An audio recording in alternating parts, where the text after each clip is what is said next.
வணக்கம். 10.3 10ஆம் வகுப்பில் 10வது lesson. So Sir Pitti Theagaraya TM. Nair தென்னிந்திய நல உரிமைச் சங்கம் 1916 November 20 doctor Natesanar, Sir Pitti Theagaraya TM. Nair மற்றும் அலமேலு மங்கை தாயாரம்மாள். யார் 1916 November 20 doctor Natesanar, Sir Pitti Theagaraya TM. Nair. இவங்க மட்டும் இல்லாமல் அலமேலு மங்கை தாயாரம்மாள் இவங்களோட சேர்ந்து மொத்தம் 30 முக்கிய பிராமணர் அல்லாத தலைவர்கள் தென்னிந்திய நல உரிமை சங்கத்தை உருவாக்குறதுக்காக ஒருங்கிணைந்திருக்காங்க. இதே சமயத்தில் 1916 டிசம்பரில் விக்டோரியா பொது அரங்கில் நடைபெற்ற கூட்டம் ஒன்றில் பிராமணர் அல்லாதோர் அறிக்கை வெளியிடப்பட்டது. 1916 நவம்பர் 20 தென்னிந்திய நல உரிமை சங்கம் உருவாக்குறதுக்கு எல்லோரும் ஒருங்கிணைஞ்சாங்க. அதுவே 1916 டிசம்பரில் விக்டோரியா பொது அரங்கத்தில் நடைபெற்ற கூட்டம் ஒன்றில் பிராமணர் அல்லாதோருக்கான அறிக்கை வெளியிடப்பட்டது. ஓகேங்களா? ஸோ 1916 ஜூலை, அதுதான் ஜூலையில் தான் திருவல்லிக்கேணியில், அதாவது சென்னை திருவல்லிக்கேணியில் திராவிடர் இல்லம் அப்படிங்கிற பேரில் ஒரு தங்கும் விடுதியை நடேசனார் நிறுவியிருப்பார். ஸோ அப்போ 1916 3 மந்த் வருது. ஜூலையில் திராவிடர் இல்லம்ங்கிற தங்கும் விடுதி நிறுவப்பட்டது. 16 நவம்பர் 20 இவங்க எல்லாரும் சேர்ந்து 30 முக்கிய பிராமணர் அல்லாத தலைவர்கள் சேர்ந்து தென்னிந்திய நல உரிமை சங்கத்தை உருவாக்குறதுக்காக ஒன்றாக ஜாயின் ஆகுறாங்க. 1916 டிசம்பரில் விக்டோரியா பொது அரங்கில் நடைபெற்ற ஒரு கூட்டத்தில் பிராமணர் அல்லாதோர் அறிக்கை வெளியிடப்பட்டது. இந்த அறிக்கை வெளியிடப்பட்டது எதுக்காக அப்படின்னா, பிராமணர் அல்லாத சமூகங்களின் கருத்துக்களை தெளிவுபட சொல்கிறதுக்காக, பிராமணர் அல்லாத சமூகங்களின் கருத்தை தெளிவுபட சொல்கிறதுக்காக. அடுத்தது, இந்த அமைப்பு, அதாவது தென்னிந்திய நல உரிமை சங்கம் இருக்கு இல்லையா, நீதி கட்சி, அது வெளியிட்ட 3 முக்கிய செய்தித்தாள்கள் அப்படின்னு சொன்னோன்னா, அதாவது கட்சியோட கொள்கைகளை பரப்புரை செய்யணும் அப்படிங்கிறதுக்காக தமிழில் திராவிடன், ஆங்கிலத்தில் ஜஸ்டிஸ், தெலுங்கில் ஆந்திர பிரகாசிகா ஆகிய பத்திரிகைகளை வெளியிட்டது. தமிழில் திராவிடன், தமிழ்நாட்டில் பிறந்த யாருமே இதுலேயுமே என்ன பண்ணிட மாட்டாங்க, ட்ரா ஆகிட மாட்டாங்க. அப்புறம் ஆங்கிலத்தில் ஜஸ்டிஸ், ஜஸ்டிஸ் அப்படின்னாவே அது அவர் ஆங்கிலிச்சொல். ஸோ ஆங்கிலத்தில் ஜஸ்டிஸ். தெலுங்கில் ஆந்திர பிரகாசிகா, ஆந்திரா ஸ்டேட்டில் இருக்கவங்க எல்லாருமே தெலுங்கு தான் பேசுவாங்க இல்லையா. ஸோ அப்போ ஆந்திர பிரகாசிகா அப்படின்னா தெலுங்கு. மாகாண அரசுகளில் இரட்டை ஆட்சி முறையை அறிமுகம் செய்த பின்னர், மாகாண அரசுகளில் இரட்டை ஆட்சி அறிமுகம் செய்த பின்னர் மாண்டேகு சென்ஸ்போர்ட் சீர்திருத்தங்களின் அடிப்படையில் 1920 முதல் தேர்தல் நடைபெற்றது. ஸோ இரட்டை ஆட்சினாலும் சரி, 19 ட்வின்ஸ், ஸோ ரெண்டு இது ஒரே மாதிரி. 19 இரட்டை ஆட்சி முறை என்னன்னா 1919 தான். மாண்டேகு சென்ஸ்போர்ட் சீர்திருத்தம்னாலும் 1919 தான். 1920 முதல் தேர்தல் நடைபெற்றது. நீதி கட்சி தேர்தலில் வெற்றி பெற்று இந்தியாவின் முதல் அமைச்சரவையை சென்னையில் அமைச்சர். நீதி கட்சி தேர்தலில் வெற்றி பெற்று இந்தியாவினோட முதல் அமைச்சரவையை சென்னையில் அமைத்தது. அப்போது முதலமைச்சராக யார் இருந்தாங்க அப்படின்னா, சென்னை மாகாணத்தின் முதலமைச்சராக ஏ. சுப்பராயலு அவர் தான் இருந்தார். அப்போது இந்தியாவின் முதல் அமைச்சரவையை சென்னையில் அமைத்தது எந்த கட்சி அப்படின்னா நீதி கட்சி தான். தென்னிந்திய நல உரிமை சங்கம் அப்படின்னு சொல்லக்கூடிய நீதி கட்சி. ஸோ ஏ. சுப்பராயலு அவர் தான் சென்னை மாகாணத்தினுடைய முதலமைச்சராக இருந்திருக்காரு. அடுத்தது நீதி கட்சி 1920 23 வரைக்கும் மற்றும் 23 26 இந்த ஆண்டுகளில் அரசு அமைச்சிருக்கு. காங்கிரஸ் கட்சி சட்டமன்றத்தை புறக்கணித்த சூழலில் நீதி கட்சி 1937 தேர்தல் நடைபெறும் வரைக்கும் ஆட்சியில் தொடர்ந்து இருந்திருக்கு. 1937 தேர்தல்களில் முதலாக பங்கேற்ற இந்திய தேசிய காங்கிரஸ் நீதி கட்சியை படுதோல்வி அடைய செய்தது. அப்போது தேசிய காங்கிரஸ் ஃபஸ்ட்டு பங்கேற்றது எதுலன்னா 1937 தான். 37 தேர்தலில் முதலாக பங்கேற்றது தான் இந்திய தேசிய காங்கிரஸ். அது நீதி கட்சி படுதோல்வி அடைய செய்தது. அடுத்தது, நீதி கட்சியை நாட்டில் பிராமணர் அல்லாதவர்களின் மூலாதாரமாய் விளங்கிற்று. நீதி கட்சி தான் நாட்டில் பிராமணர் அல்லாதவர்களுடைய ஒரு மூல ஆதாரமாக எது விளங்குச்சு அப்படின்னு சொன்னால் இந்த நீதி கட்சி தான். ஸோ நாட்டில் பிராமணர் அல்லாதவர்களின் மூலாதாரமாய் விளங்கியது எது அப்படின்னா நீதி கட்சி. ஒடுக்கப்பட்ட பிரிவு மக்கள் பயன்படுத்துவதை தடுத்த தடைகளை தகர்த்தனர். அதாவது நீதி கட்சியினர் என்ன பண்ணியிருக்காங்க அப்படின்னா, ஜாதி மறுப்பு திருமணங்களை கட்டுப்படுத்திய சட்ட சிக்கல்களை நீதி கட்சியினர் வந்து அகற்றியிருக்காங்க. அது மட்டும் இல்லாமல் பொது கிணறுகளையும் நீர்நிலைகளையும் இந்த ஒடுக்கப்பட்ட பிரிவு மக்கள் வந்து பயன்படுத்துறது அதை தடுத்த தடைகளை வந்து இவங்க வந்து தகர்த்திருக்காங்க. அதாவது ஜாதி மறுப்பு திருமணங்கள் அதை வந்து நிற்கணவங்களும் இவங்க தான். ஜாதி மறுப்பு திருமணங்களை கட்டுப்படுத்திய சட்ட சிக்கல்களை அகற்றினவங்களும் இவங்க தான். ஒடுக்கப்பட்ட பிரிவு மக்கள் பொது கிணறுகளையும் நீர்நிலைகளையும் அவங்க தண்ணி குடிக்கக்கூடாதுன்னு சொல்லிட்டு தடை இருந்துச்சு. அந்த தடைகளை தகர்த்ததும் இந்த நீதி கட்சி தான். பிராமணர் அல்லாதவர்களுடைய மூலாதாரமாய் விளங்கினதும் இதே நீதி கட்சி தான். ஒடுக்கப்பட்ட பிரிவு குழந்தைகள் பொது பள்ளிகளில் சேர்த்து கொள்ளப்பட வேண்டும் என நீதி கட்சியின் அரசு ஆணை பிறப்பித்தது. ஒடுக்கப்பட்ட பிரிவு குழந்தைகளும் பள்ளியில் பொதுவாக செயல்படக்கூடிய பள்ளியில் சேர்த்துக்கொள்ளணும் அப்படின்னு சொல்லிட்டு நீதி கட்சி வந்து அப்போ அரசு ஆணை வந்து நீதி கட்சி அரசு வந்து ஆணை பிறப்பிச்சு. இப்போ என்னென்ன பண்ணியிருக்காங்க பாருங்கள். நீதி கட்சி பிராமணர் அல்லாதவர்களின் மூலாதாரமாக இருந்திருக்குது. ஒடுக்கப்பட்ட பிரிவு மக்கள் வந்து அந்த பொது கிணறுகளை நீர்நிலைகளை பயன்படுத்துறதுக்கு வந்து தடையாக இருந்ததை தகர்த்திருக்காங்க. ஜாதி மறுப்பு திருமணங்கள் கட்டுப்படுத்தின அந்த இதை வந்து தகர்த்திருக்கிறாங்க. அப்புறம் வந்து அந்த ஒடுக்கப்பட்ட பிரிவு குழந்தைகள் வந்து பொதுப்பள்ளியில் சேர்ந்து படிக்கணும் அப்படின்னு சொல்லிட்டு அதற்கான ஒரு ஆணையம் பிறப்பிச்சிருக்காங்க. இச்சமூக குழுக்களை சேர்ந்த மாணவர்களுக்கு என 1923 தங்கும் விடுதிகள் வந்து உருவாக்கப்பட்டன. அதாவது ஒடுக்கப்பட்ட பிரிவு மக்கள் அந்த குழந்தைங்க அந்த சமூக குழுக்களை சேர்ந்த மாணவர்களுக்குன்னு 1923 தங்கும் விடுதிகள் வந்து உருவாக்கியிருக்காங்க. இங்கே வந்து பிராமணர் அல்லாதவங்களுக்காக தங்கும் விடுதிகளை உருவாக்குனது யார்? டாக்டர் சி நடேசனார் 1916 ஜூலையில் சென்னை திருவல்லிக்கேணியில். இது வந்து ஒடுக்கப்பட்ட பிரிவு மக்களுக்காக தங்கும் விடுதிகளை உருவாக்குனது யார்? 1923 நீதி கட்சி. முதலாக தேர்தல் அரசியலில் பெண்கள் பங்கேற்பதை தேர்தல் அரசியலில் பெண்கள் பங்கேற்பதை 1921 அங்கீகரித்ததும் எதுனா இந்த நீதி கட்சி தான். இந்த நீதி கட்சி தான் முதலாக தேர்தல் அரசியலில் பெண்கள் பங்கேற்கலாம் அப்படிங்கிற 1921 அங்கீகரிச்சிருக்கு. 1920 தான் முதல் தேர்தல் நடந்திருக்கு. ஸோ 21 அந்த தேர்தலில் பெண்கள்லாம் பங்கேற்கலாம் அப்படின்னு சொன்னது இந்த நீதி கட்சி தான். 1926 முத்துலட்சுமி அம்மையார் இந்தியாவின் முதல் பெண் சட்டமன்ற உறுப்பினராக முடிந்தது. ஸோ அப்போ இந்தியாவின் முதல் பெண் சட்டமன்ற உறுப்பினர் யாருன்னா முத்துலட்சுமி அம்மையார். எந்த இயர் அப்படின்னு சொன்னால் 1926 தான் முத்துலட்சுமி அம்மையார் இந்தியாவின் முதல் பெண் சட்டமன்ற உறுப்பினராக இருந்திருப்பாங்க. அடுத்தது வந்து 2 வகுப்பு வாரி அரசாணைகள் வந்து ஏற்றப்பட்டிருக்கும் இந்த நீதி கட்சியால் தான். ஸோ 2 வகுப்பு வாரி அரசாணைகள் வந்து 1921 செப்டம்பர் 16 மற்றும் 1922 ஆகஸ்ட் 15. 2 வகுப்பு வாரி அரசாணைகள் ஆகஸ்ட் செப்டம்பர் நான் போச்சுக்கோங்க. ஆகஸ்ட் 15 நமக்கு சுதந்திரம் கிடைச்சது. அதுக்கு அடுத்த மாதம் அடுத்தது. So September 16. ஆனால் வருஷம் மட்டும் முன்னாடி போயிடணும். செப்டம்பருக்கு வந்து 1921, ஆகஸ்ட்டுக்கு வந்து 1922. இதுதான் 2 வகுப்பு வாரி அரசாணைகள். 1924 பணியாளர் தேர்வு வாரியத்தை நீதி கட்சி அமைத்தது. 1924 பணியாளர் தேர்வு வாரியத்தை நீதி கட்சி வந்து அமைச்சிருக்கு. அப்போ பணியாளர் தேர்வு வாரியம் அமைக்கப்பட்ட ஆண்டு அப்படின்னா 1924 அமைச்சது எது? நீதி கட்சி தான்.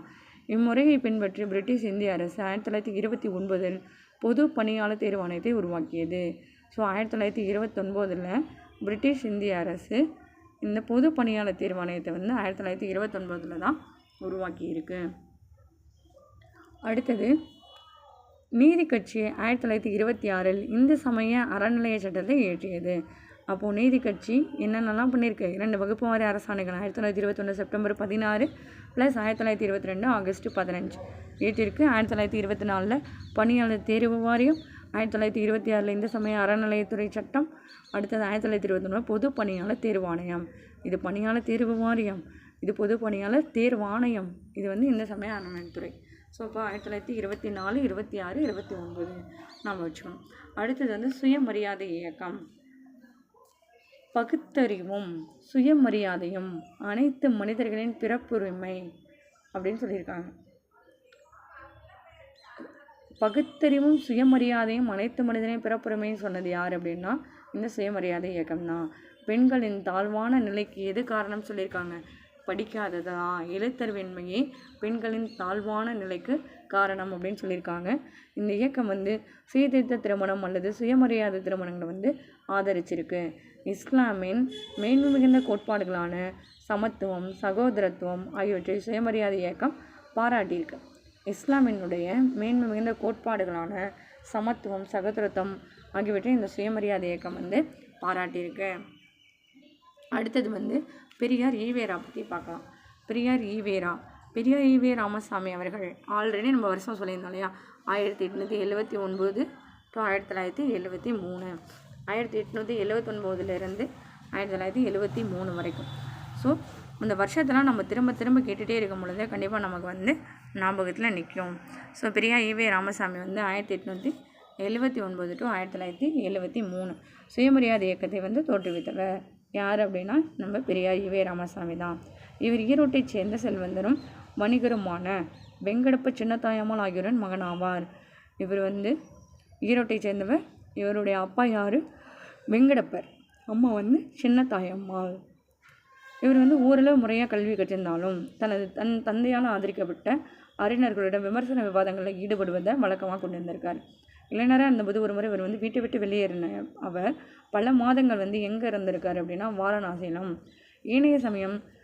ஏனைய சமயம் சார்ந்த மையங்களிலும் தங்கியிருந்திருக்காரு. வைதீக இந்து சமயத்திலும் ஏற்பட்ட நேரடி அனுபவங்கள் இந்த சமயத்தின் மீது அவர் கொண்டிருந்த நம்பிக்கைகளை தகர்த்துச்சு. ஸோ வீடு திரும்பி அவர் சில காலம் குடும்ப தொழிலான வணிகத்தை வந்து கவனித்து வந்திருக்காரு.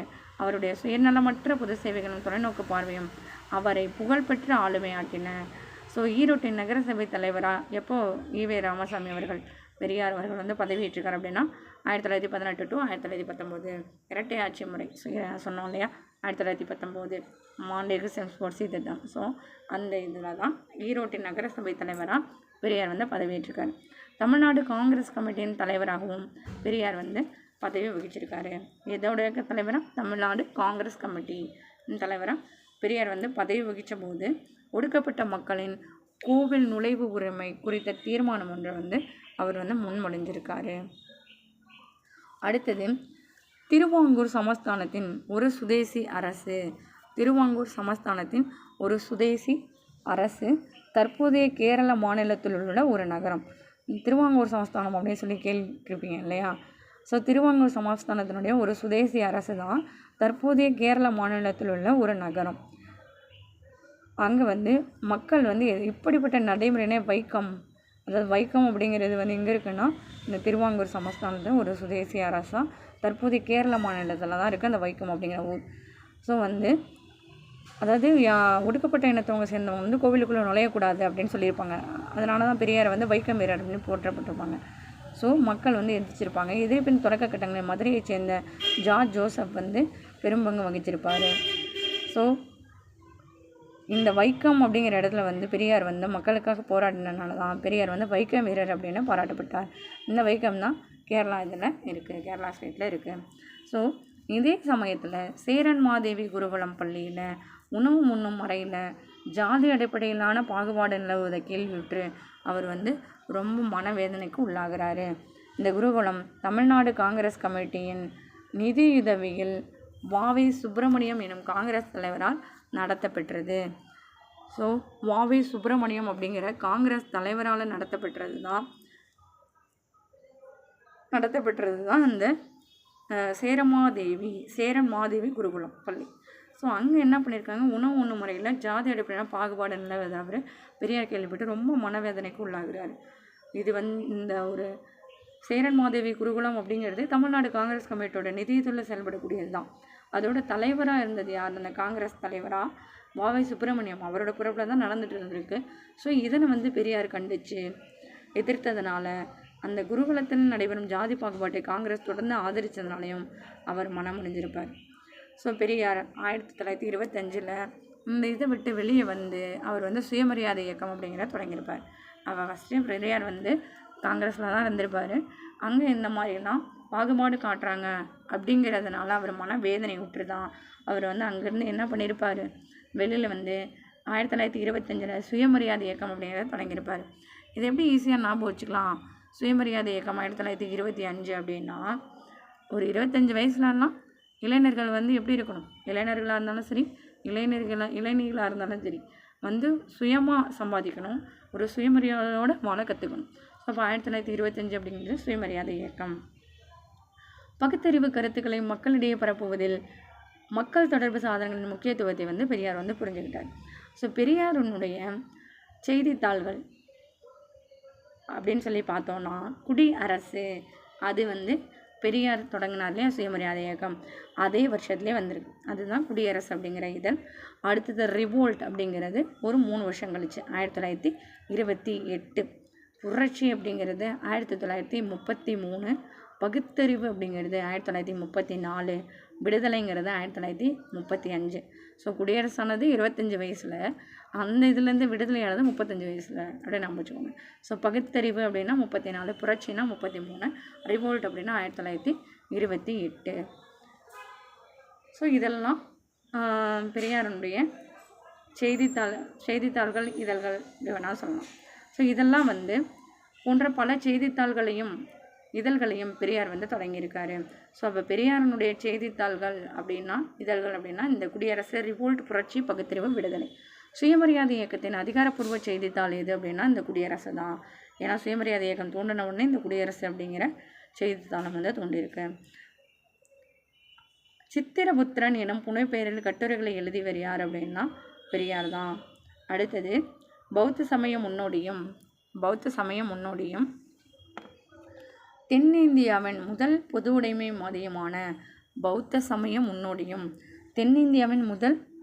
உடைமைவாதியுமான சிங்காரவேலருடன் நெருக்கமான உறவு கொண்டிருந்தார். அவர் வந்து யாரோட நெருக்கமான உறவு கொண்டிருந்தார் அப்படின்னா பெரியார் சிங்காரவேலரோட. இந்த சிங்காரவேலர் யாருன்னா பௌத்த சமய முன்னோடியும் தென்னிந்தியாவின் முதல் பொது உடைமைவாதி, அவரோட நெருக்கமான உறவு கொண்டிருந்தார். B.R. அம்பேத்கர் எழுதிய ஜாதி ஒழிப்பு எனும் நூலை அந்நூல் வெளிவந்தவுடன் 1936 தமிழில் பதிப்பித்தார். So B.R. அம்பேத்கர் எழுதினது தான் ஜாதி ஒழிப்பு, annihilation of cost. B.R. Ambedkar எழுதினது தான் ஜாதி ஒழிப்பு. இந்த நூலை அந்நூல் வெளிவந்த உடனே தமிழில் பதிப்பிச்சிருக்காரு 1936. யார்? பெரியார் தான்.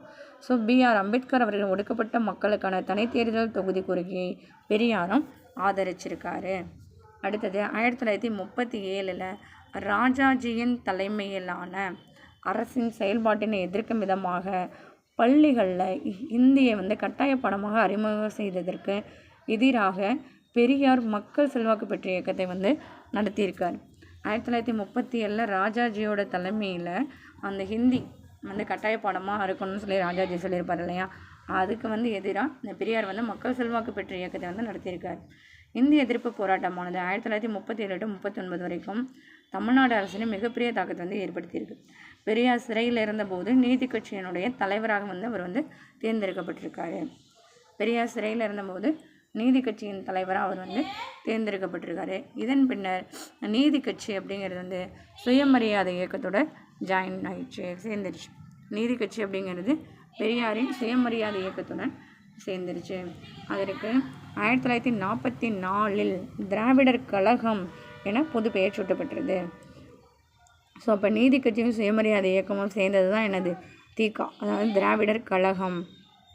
ஸோ இது எங்கே நடந்திருக்கும் அப்படின்னா சேலத்தில் தான் நடந்திருக்கும்.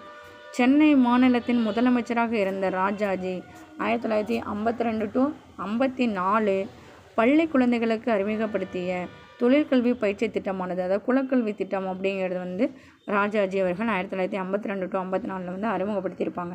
அதை எந்த ஜாதியை சேர்ந்தவங்க அவங்க பேரண்ட் வந்து என்ன தொழில் செய்கிறாங்களோ அதை தான் குழந்தையும் செய்யணும், அதுதான் குலக்கல்வி திட்டம், ஜாதியை அடிப்படையாக கொண்ட கல்வி முறை. அதை வந்து பெரியார் வந்து எதிர்த்திருப்பார். இதற்கு எதிராக பெரியார் மேற்கொண்ட போராட்டங்கள் ராஜாஜியின் பதவி விலகலுக்கு இட்டு சென்றது. ஸோ ராஜாஜி பதவி விலகினதுனால நம்ம காமராஜர் ஐயா அவர்கள் சென்னை மாநிலத்தின் முதலமைச்சர் ஆகிடுவார். ஸோ பெரியார் தன்னுடைய 94வது வயதில், அதாவது 1879 பிறந்து 1973 இறந்திருப்பார் இல்லையா. மொத்தம் அவருக்கு வந்து 94வது வயசில் தான் அவர் இறந்திருப்பார். அவரது உடல் வந்து சென்னையில் பெரியார் திடலில் வந்து நல்லடக்கம் செய்யப்பட்டது. அடுத்தது வந்து பெரியார் ஒரு பெண்ணியவாதி. அதாவது பெரியார் வந்து ஆணாதிக்க சமூகத்தை வந்து விமர்சித்திருப்பார். குழந்தை திருமணத்தையும் தேவதாசி முறையையும் அவர் வந்து கண்டனம் செஞ்சிருப்பார்.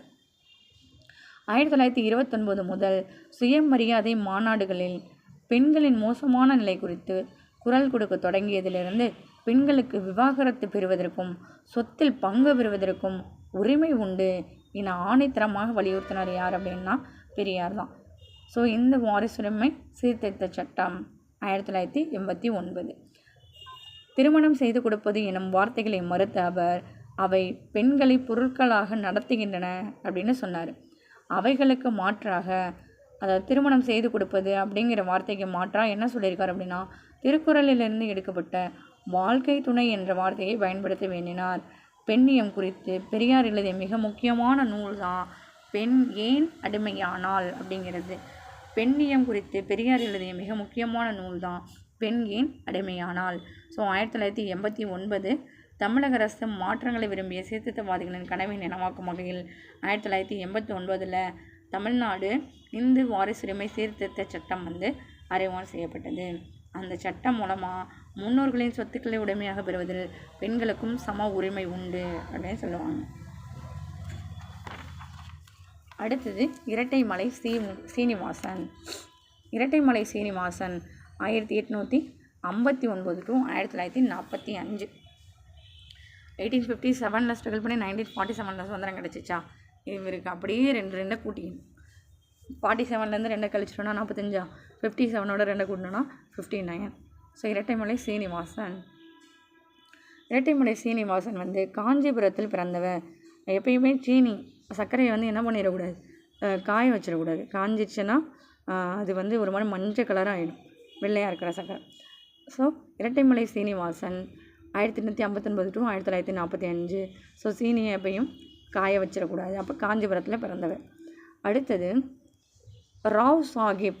அதாவது இரட்டைமலை சீனிவாசனுடைய தன்னலமற்ற சேவைக்காக ராவ் சாஹிப் அப்படிங்கிற பட்டம் வந்து 1926 ராவ் பகதூர் அப்படிங்கிறது 1930 திவான் பகதூர் அப்படிங்கிறது 1936 அந்த பட்டங்கள்லாம் வந்து இவருக்கு கிடச்சிருக்கு. ராவ் சாஹிப் அப்படின்னா 1926, ராவ் பகதூர் அப்படின்னா 1930. அதாவது 26 வயசில் சாக போனவர் 30 வயசில் பெரிய ஒரு பகதூராக உருவாயிட்டார். அப்புறம் பார்த்திங்கன்னா அது அடுத்த ஒரு 6 வருஷத்துலேயே பெரிய திவானாக ஆகிட்டார் அப்படின்னு நான் வச்சுக்கோங்க. 26 வயசில் சாக போனவர் 30 வயசில் பகதூராக உருவாகிட்டார். அது இன்னும் 6 வருஷம், 36வது வருஷத்தில் 6 வருஷம் கழிச்சு 36 திவானாக உருவாகிட்டார். அப்போது ராவ் சாஹிப் சாக போனவர் 26 சாக போனவர், பகதூராக உருவானது 30, அதுவே திவானாக உருவானது 36. அப்போ சாஹிப்னா 26, திவான்னா 36, பகதூர் அப்படின்னா 30. ஸோ சுயசரிதையான இந்த இரட்டைமலை சீனிவாசன் ஐயா இருக்கார் இல்லையா, அவருடைய சுயசரிதை அந்த நூலுக்கு பேர் என்னது அப்படின்னா ஜீவிய சரித சுருக்கம். இதை எப்பொழுது வெளியிட்டிருக்கார் அப்படின்னா 1939. அடுத்தது இவர் வந்து இரட்டைமலை சீனிவாசன் அவர்கள் வந்து சென்னை மாகாண சட்டமன்ற உறுப்பினராக எந்த வருஷம் ஆயிருப்பார் அப்படின்னா 1923 இரட்டைமலை சீனிவாசன் அவர்கள் சென்னை மாகாண சட்டமன்ற உறுப்பினராக தேர்ந்தெடுக்கப்பட்டவர். 1893 ஆதி திராவிட மகாஜன சபை அப்படிங்கிற அமைப்பை வந்து உருவாக்கியிருக்காரு. 1893 ஆதி திராவிட மகாஜன சபைங்கிற அமைப்பை உருவாக்கியிருக்காரு. ஒடுக்கப்பட்ட மக்களின் கூட்டமைப்பு மற்றும் சென்னை மாகாண ஒடுக்கப்பட்ட வகுப்பினரின் கூட்டமைப்பு ஆகிய அமைப்புகளின் தலைவராக பணியாற்றியிருக்காரு. B.R. அம்பேத்கரின் நெருக்கமானவரான அவர் லண்டனில் 1930 மற்றும் 31, அதாவது முதல் வட்டமேஜை மாநாடு 1930, இரண்டாம் வட்டமேஜை மாநாடு 1931, ரெண்டுமே வந்து லண்டனில் தான் நடைபெற்றிருக்கும். ஸோ அதில் கலந்து கொண்டு சமூகத்தின் விளிம்பு நிலை மக்களின் கருத்துக்களுக்காக குரல் கொடுத்திருக்காரு. 1932 செய்து கொள்ளப்பட்ட பூனா ஒப்பந்தத்தில் கையெழுத்திட்டவரில் இந்த இரட்டைமலை சீனிவாசன் ஐயாவும் ஒருத்தர். ஸோ 32 அவர் வந்து சென்னை மாகாண சட்டமன்ற உறுப்பினராக தேர்ந்தெடுக்கப்பட்டது 23. அதுவே அவர் அந்த பூனா ஒப்பந்தத்தில் கையெழுத்திட்டது அப்படியே திருப்பி போடணும் 32.